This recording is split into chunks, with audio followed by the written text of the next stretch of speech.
Welcome to a daily countdown on Sports Africa. Of course, it's been a build-up towards the 2023 Africa Cup of Nations in Cote d'Ivoire.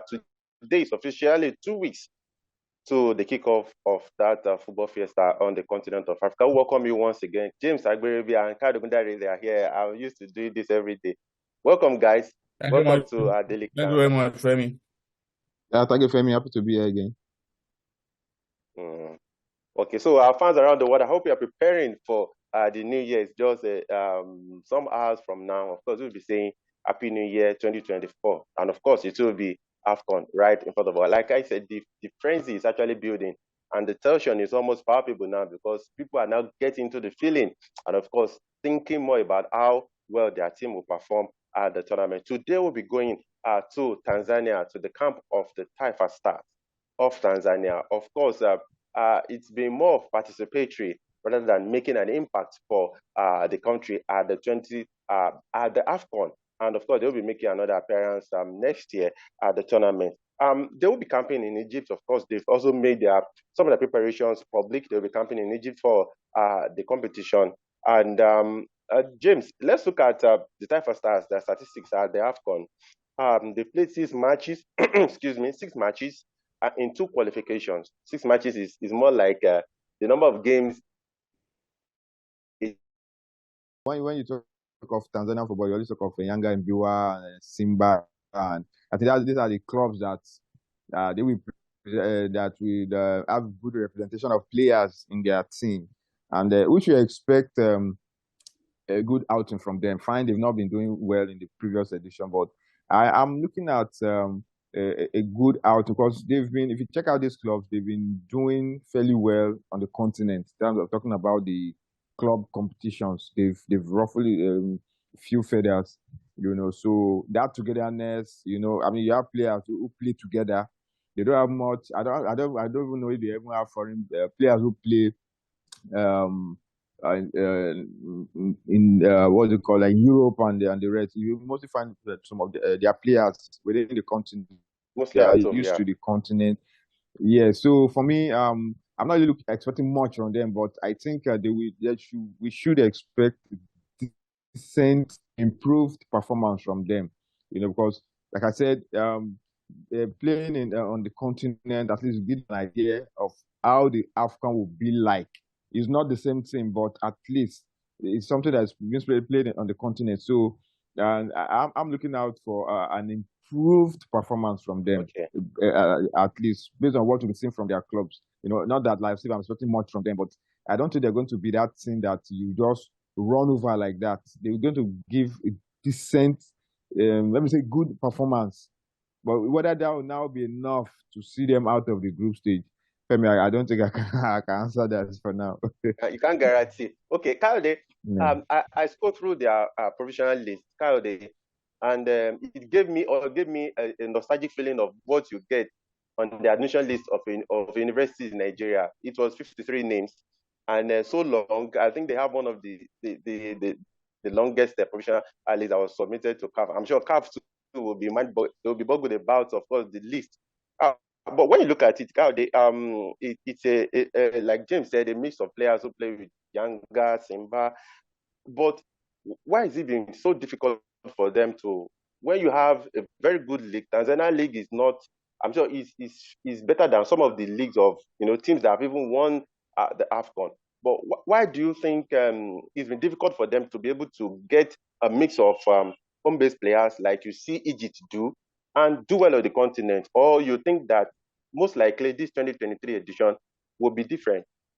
The thing there is Tanzania do not have the luxury of established foreign-based players like these countries you've talked about. So even though we might say they have a good league, really comparatively, but they do not have that luxury, and it shows confusion. If you have a 50-something man list, it shows confusion, Femi. A good coach who has been in the job for 3-6 months will have a fair idea of his first 11, his first 23 or 25, and whatever is added to that will be like 4 or 5 in case there's a last-minute injury or whatever. So when you see have 53 man on your list, like, I mean, it's like you starting all over again because you have to prune and prune and prune and prune. So I hope they are able to present a decent side. I hope. But hey, you and I know, without trying to put anybody down, that it's not as if even the Tanzanians expected a miracle from their team. They are just going to make up the numbers. I can confidently say that. I'm surprised you didn't talk about the pots, the pot of soup.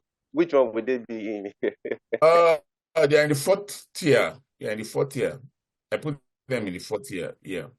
Okay. James, when you're in a group that has Morocco, DR Congo, and Zambia, I think you shouldn't be scared to dream, actually. Well, they're going to this competition and the kind of group they found themselves. I think they should go there and enjoy themselves.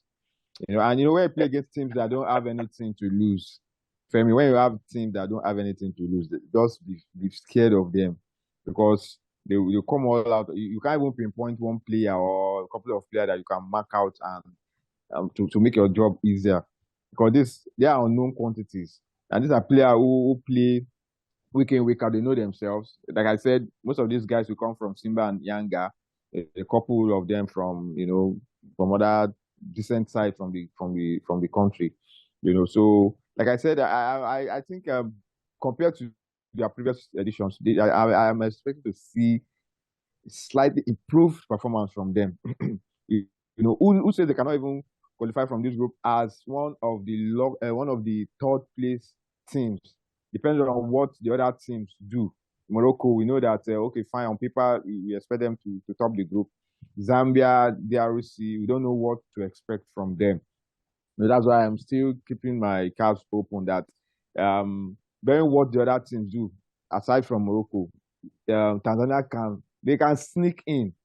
That's just the thing about it. They can just sneak in and ruffle a couple of feathers.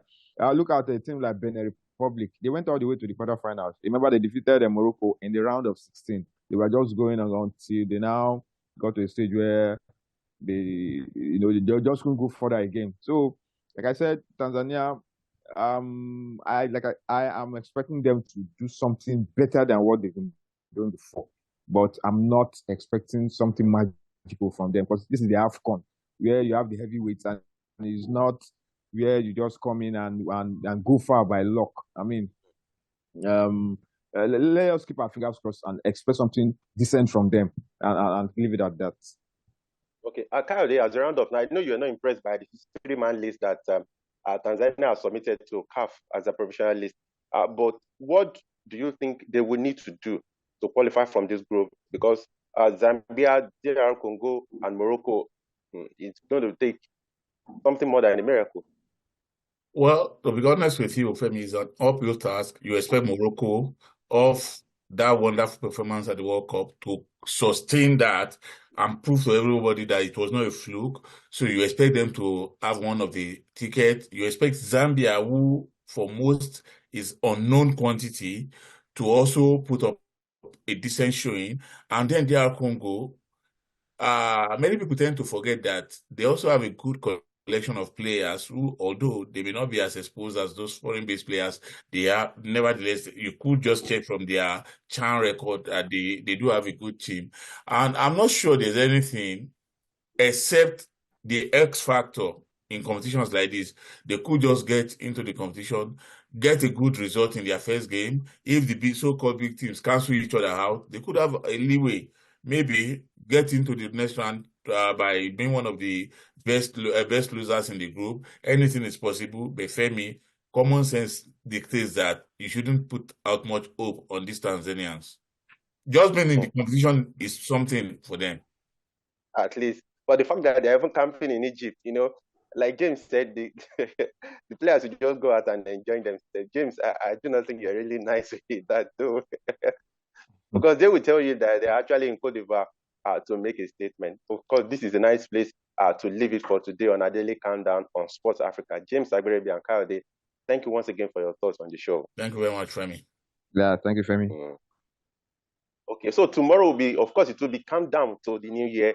2024. I hope it's going to be a year of prosperity, a year of sound health for every one of us here on Sport Africa, and of course our fans across the world. I hope it's been a fantastic holiday for you. Tomorrow, like I said, we'll be returning with another daily countdown, going to another country. We are almost there now, almost there.